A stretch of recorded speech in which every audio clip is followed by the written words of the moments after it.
রুমিন ফারহানা ইদানিং যে আওয়ামী লীগের গণতান্ত্রিক অধিকার নিয়ে গলা ফাটায়, যে এখন বিভিন্ন টকশোতে গিয়ে ইসকনের একটা ফিতা হাতে দিয়ে আঙ্গুল দোলায়, এ কি আসলে বিএনপি আসলে করে? ব্রাহ্মণবাড়িয়া যেখান থেকে সে রাজনীতি করার জন্য এমপি ইলেকশনের জন্য লাফালাফি করছে, ওই এরিয়ায় কেউ তারে চায় না। তার এরিয়ায় লোকজনরা বলে নডি রুমিন। নডির অর্থ কি আমি জানি না, আপনি জানেন কি না আমি জানি না। নডি না নটি এর অর্থ কি আমার ধারণা নাই। ওই এলাকার লোকজনরা বলে তারা নডি। আমি বললাম ভাই নডি নটি এটা কি, এর অর্থ কি? দর্শক কিন্তু আমি জানি না নডি বা নটির অর্থ কি। আপনারা যদি কেউ জানেন স্ক্রিনে আমারে লিখতে পারেন, আপনারা আমারে বলতে পারেন।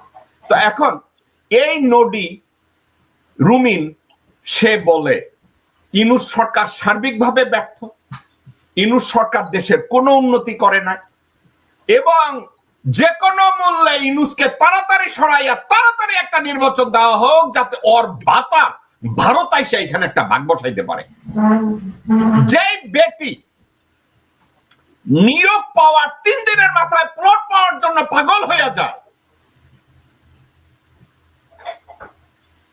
যেই ব্যক্তি আজকের ইসকনের একটা ফিতা বাইন্দা লোকজনের সামনে রাবণের গীত গায়, সীতার গীত গায়, এর মতো লোক, এর মতো একজন নটি, তার উপরে বাংলাদেশের 17 কোটি মানুষ বা বাংলাদেশের রাজনীতি অথবা বাংলাদেশ জাতীয়তাবাদী দল এর মতো। ও একজনে লিখছে নটি মানে বেশ্যা। জাকির হোসেন সাহেব থ্যাংক ইউ, আমি নটির অর্থ জানতাম না, থ্যাংক ইউ, আপনি আমাকে যেটা শিখালেন, আপনাকে অনেক ধন্যবাদ। তো এর মতো একটা মানুষের প্রতি বাংলাদেশের রাজনীতি এর মতো মানুষের কাছ থেকে কি ভালো কিছু আশা করতে পারে?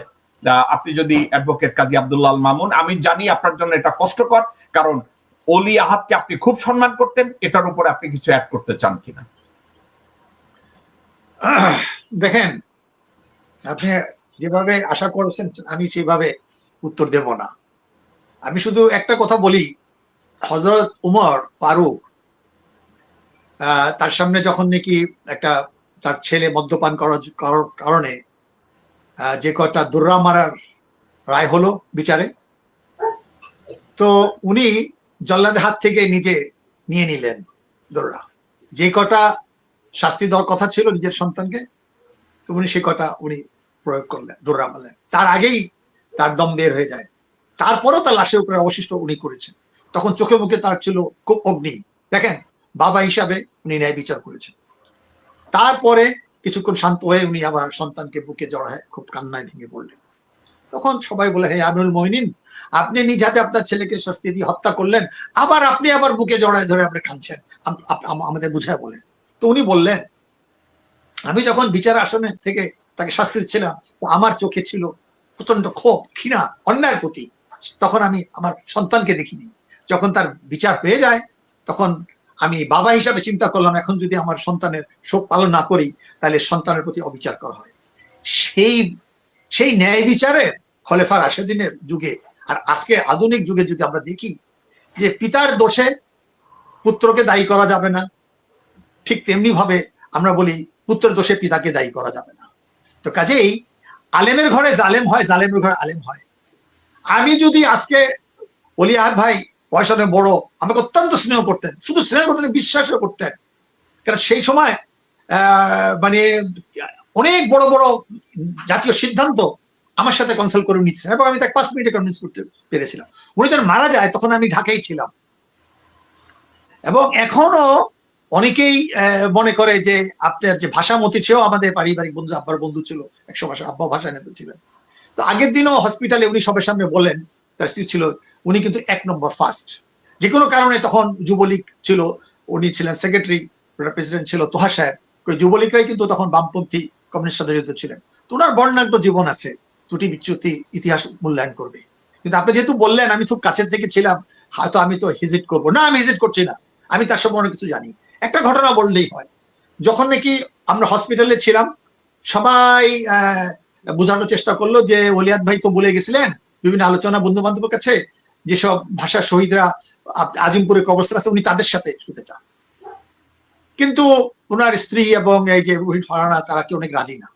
তখন সবাই আমাকে ধরলো যে মোহন ভাই আপনি একটু অ্যাপ্রোচ করেন, হ্যাঁ রুহিন ফারহানার মা এবং ওনাকে বলেন, হ্যাঁ কারণ আপনার কথা শুনে সবাই জানে যে অলিয়াদ ভাইয়ের প্রতি আপনার কি প্রভাব ছিল, 6 দলের মধ্যে আমাদের বাক প্রভাব ছিল, কাজেই আপনি একটু বলেন।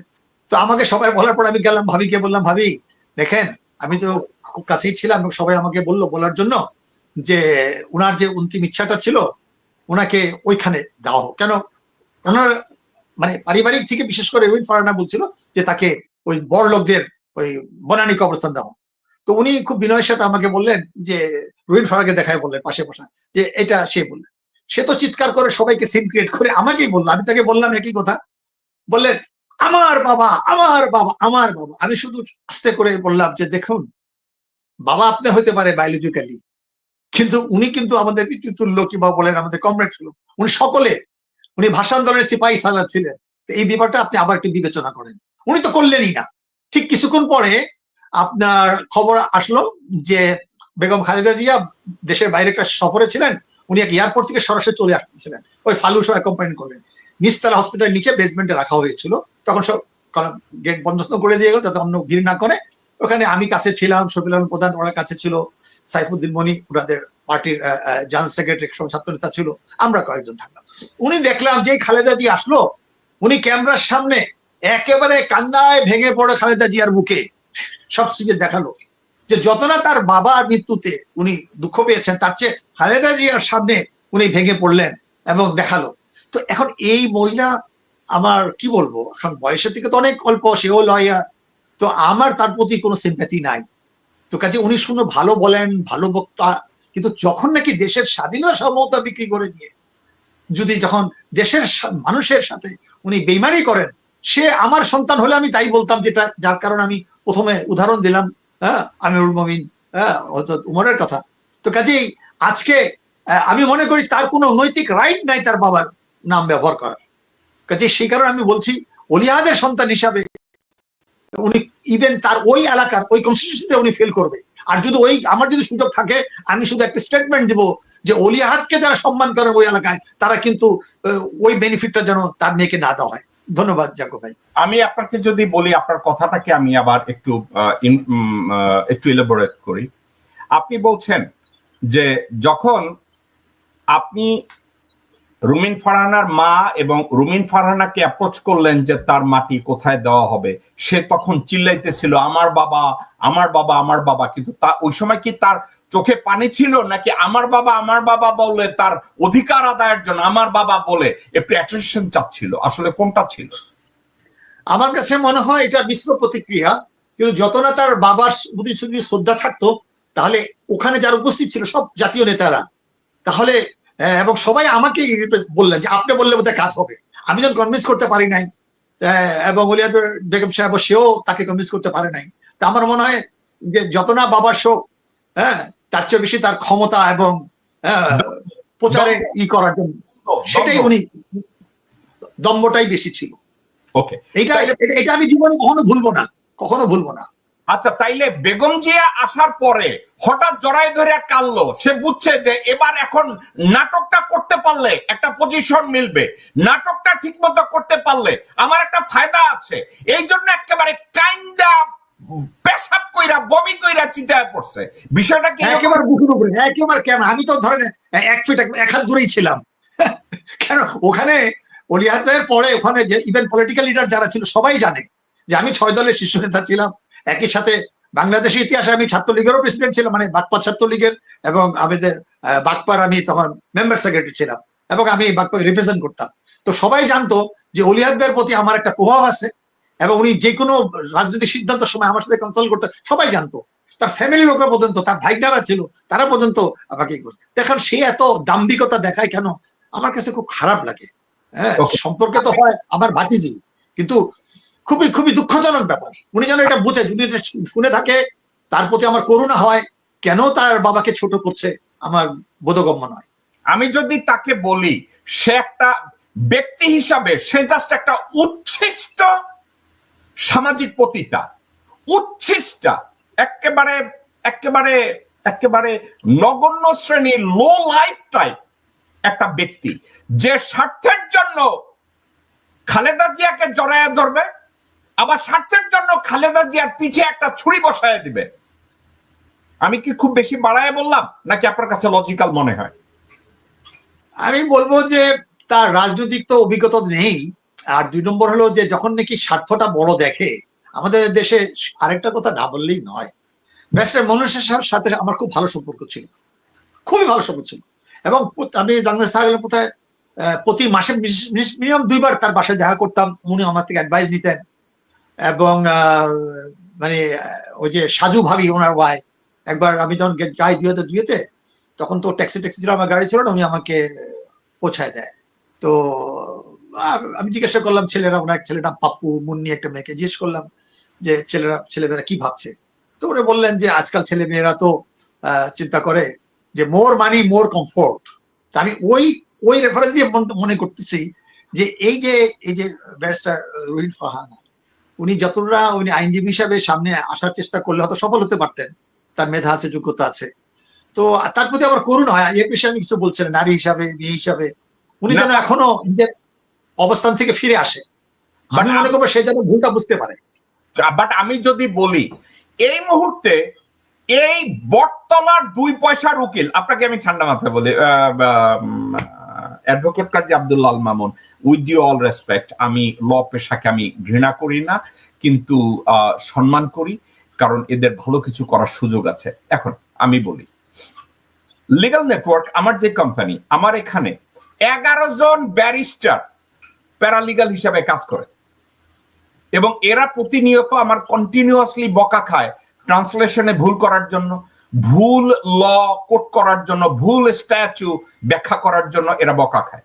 আমি এদেরকে বলি যে you guys are just fucking attorney under banyan tree, how the fuck you got bar at law degree.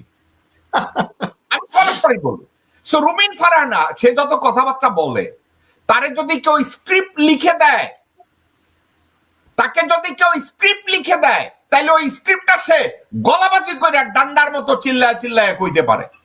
কিন্তু আমি একদিন যদি তাকে দেখতাম যে একটা ব্রিফিং নিয়ে একটা হিয়ারিং কেমনে করে জাজের সামনে, আমি তাহলে দেখতাম তার পরনের জাইঙ্গার রং লাল না কালা, আমি দেখে ফেলাইতাম। আমি এটা দেখি নাই, কিন্তু আমার কথা হইতেছে নৈতিকভাবে আমি জিজ্ঞাসা করি, সাবজেক্টটা নৈতিক। আপনাকে যদি বলা হয় যে আপনি আটলান্টিক পাড়ি দিতে হবে একটা নৌকায় কইরা, এখন আপনি আপনার সাথে এমন একজন মানুষকে খুঁজবেন, নিবেন, যাকে আপনি 100% বিশ্বাস করেন যে আপনার প্রতি লয়াল, তাকেই আপনি আপনার সঙ্গে করবেন, কারণ আপনি আটলান্টিক পাড়ি দিবেন।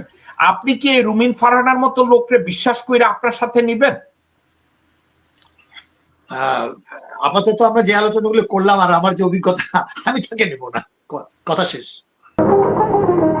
কারা রইল বোকাপাট, কারা রইল বোকাপাট, ভেঙে ফেল করবে লোপাট, রক্ত জামার শিকল পুজোর ভাষণ বেদি, ওরে ও তরুণ নিশান, ওরে ও তরুণ নিশান, ঘরে তোর গলায় বিশাল ধ্বংস নিশান, প্রাচীর প্রাচীর ভেদি, কারা